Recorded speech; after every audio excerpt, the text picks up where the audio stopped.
Hey guys, welcome back to the AJ Analysis channel, where today I want to talk about Liverpool and their recent resurgence under Jurgen Klopp. You see, just a couple of months ago, things really weren't looking very good. However, the past few games, they've started to get some decent results going their way, and I think everyone would say they look a lot better than what they were, even just 5-6 weeks ago. Tactically, they look much improved, so I want to talk about what Klopp has done.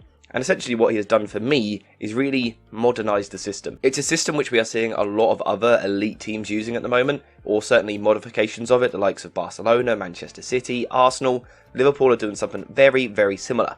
And it is of course the 3-2-5 shape. So we will of course use the tactics board here to kind of break down how that works, because I'm saying it turns into a 3-2-5 shape, but if you look at the screen it looks like a 4-3-3 in terms of personnel. However, the reason it is a 3-2-5 is because these players move into different positions. It starts with Andrew Robertson. He tucks it into more of a left-sided centre-back position, Van Dijk goes into the middle, and Konate moves into right centre-back.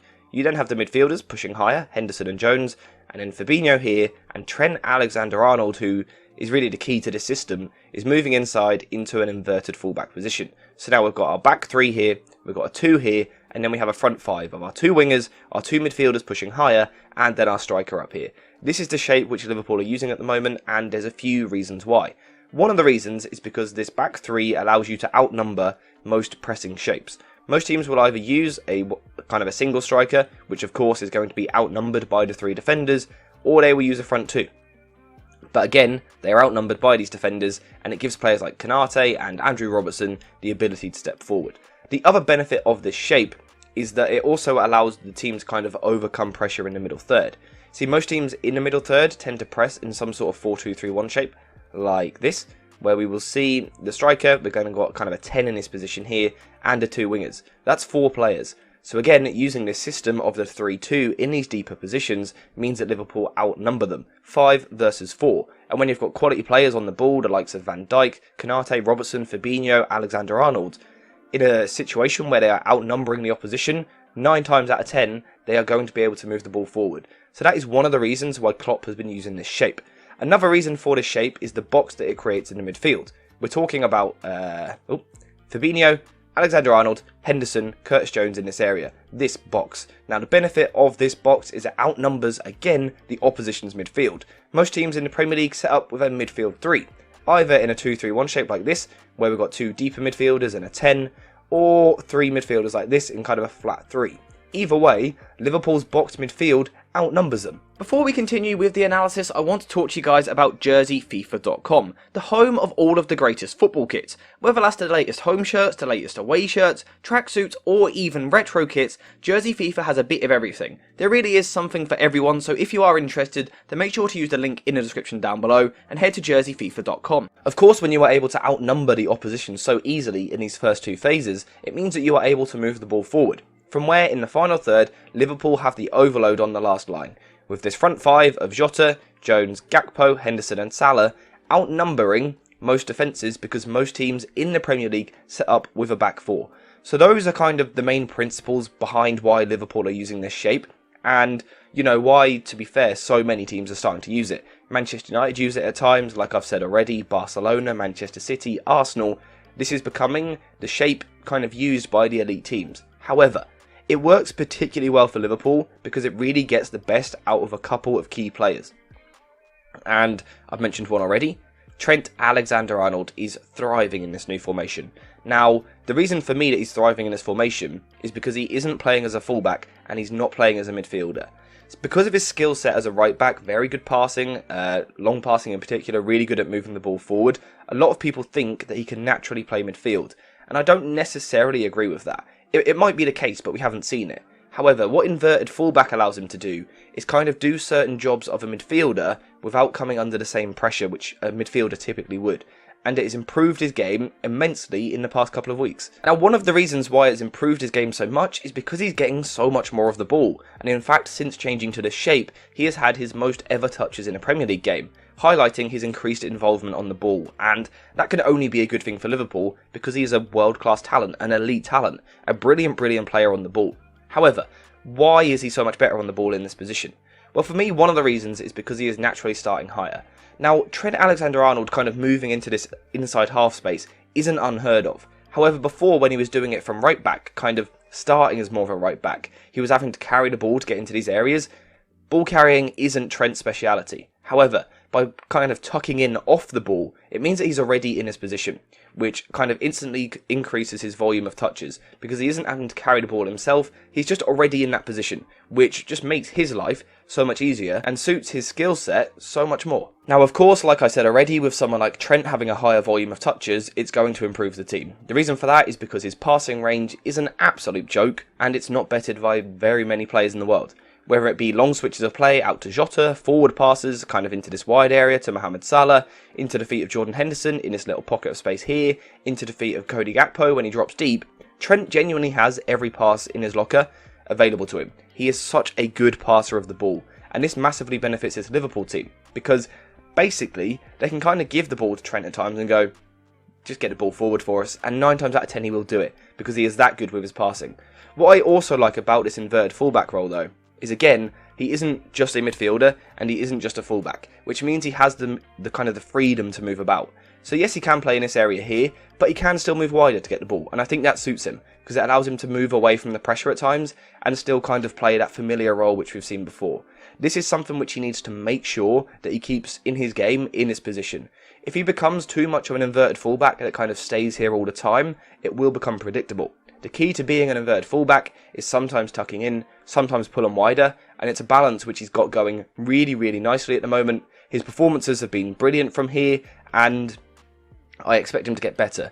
I think kind of as Liverpool move forward and become even more dominant, long shots are something to watch out for. Also, him getting into this sort of channel here, swinging crosses into the box. Again, it's something which he will be very, very good at. It's just a case of kind of becoming accustomed to the system. But keep watching Trent Alexander-Arnold in this inverted fullback position. He is just going to keep going. He's going to keep taking his game to the next level because it just suits him so well. Now, the other advantage of having Trent Alexander-Arnold in a narrower position is that it also gets the best out of another one of Liverpool's players. And it's actually Mohamed Salah. Now, this might come as a bit of a surprise because in the past, I haven't been a big fan of seeing Salah playing as a wide winger. However, in recent weeks, he's been doing it very well. And again, like with Trent, it's allowed him to get a lot more touches of the ball. We've seen him again breaking the record for most touches in the game, his most ever shots in the game in the Premier League since this change of position and system. And the reason for this is because when Trent moves narrow, it naturally moves the opposition winger more central, which now means that 3 players have an easy pass out to Salah. One is Van Dijk with kind of that traditional switch we've seen from him for many years now, out to Salah. We see that a lot. Konate can step forward here, roll the ball into Salah's feet, and of course Trent can still play this ball, or even Jordan Henderson. It's just made Salah a lot more accessible, really. I think earlier in the season there's been a lot of games, you know, I know a couple of Liverpool fans, people that watch a lot of Liverpool, saying there's too many games where he just doesn't really do anything. The game just kind of goes past him, he doesn't get involved. This new system has changed that. And again, like Trent, having someone like Salah on the ball on a more regular basis is only going to be good for the team because he is absolutely incredible. Now, whilst he is starting wide in these positions, he isn't just kind of restricted to this. He does still have the ability to move inside. We don't tend to see Trent involved in this rotation as much anymore. However, we do still see situations where Jordan Henderson will go wide, allowing Salah to come inside. And this, of course, means that he can still get those shots off. He can still come inside and combine. But again, it's just Liverpool really improving their effectiveness and efficiency as a team. Now, so far, we have only looked at Liverpool's right-hand side, you know, with Arnold, Salah, Henderson rotating. And it does kind of give off the idea that Liverpool might be a little bit right-side heavy at the moment. And I do think that is the case. I don't think the current profiles in the team down the left-hand side are quite as good. It starts with Andrew Robertson playing much deeper than what he has done in the past. He likes to be a fullback which really bombs forward. He doesn't really get to do that in this position. He does still do it occasionally, which is important. Again, if you think like Ben White at Arsenal, he tucks into the back 3, but also does overlap at times. That is important.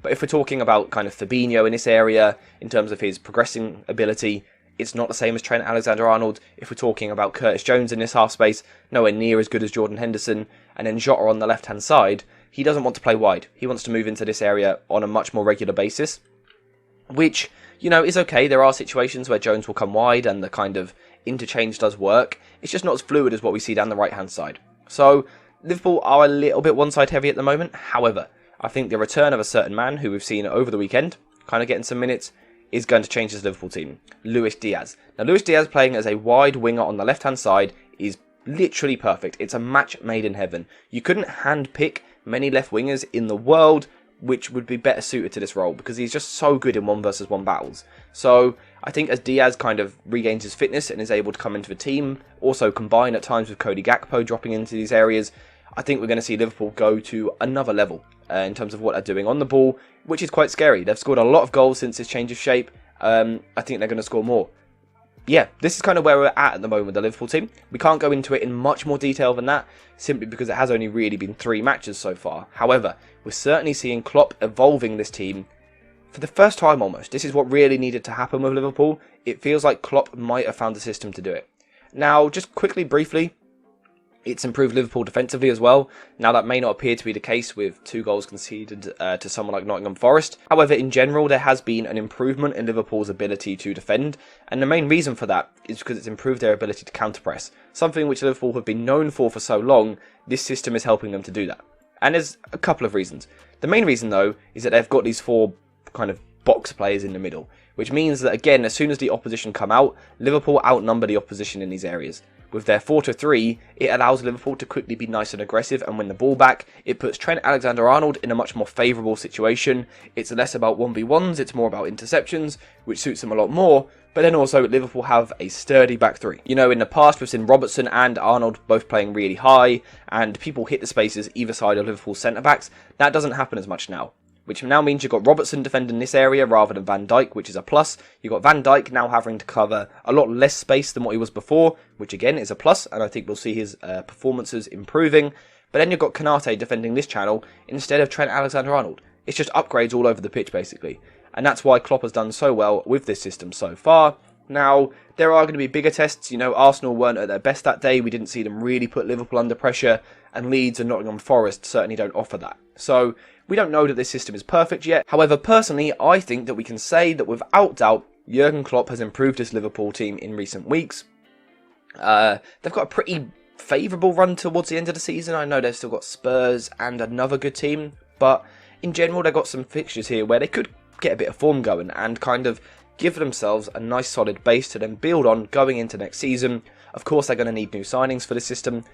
But yeah, basically, I kind of wanted to cover it because 6 weeks ago I was doing a video talking about what was going so horribly wrong. So I think now that Klopp has taken the steps in the right direction to fix it, it's only right that we talk about it. So yeah, those are my thoughts on Liverpool's new or current system. Let me know what you think in the comments down below. Do you think there are certain players which need to come into the team which are more suited? Maybe someone like Darwin Núñez, Harvey Elliott, let me know what you think. And yeah, what are the other reasons for the recent upturn in form? Let me know what you think. Apart from that, thank you guys for watching. I hope you have enjoyed the video, and as always, I will see you in the next one.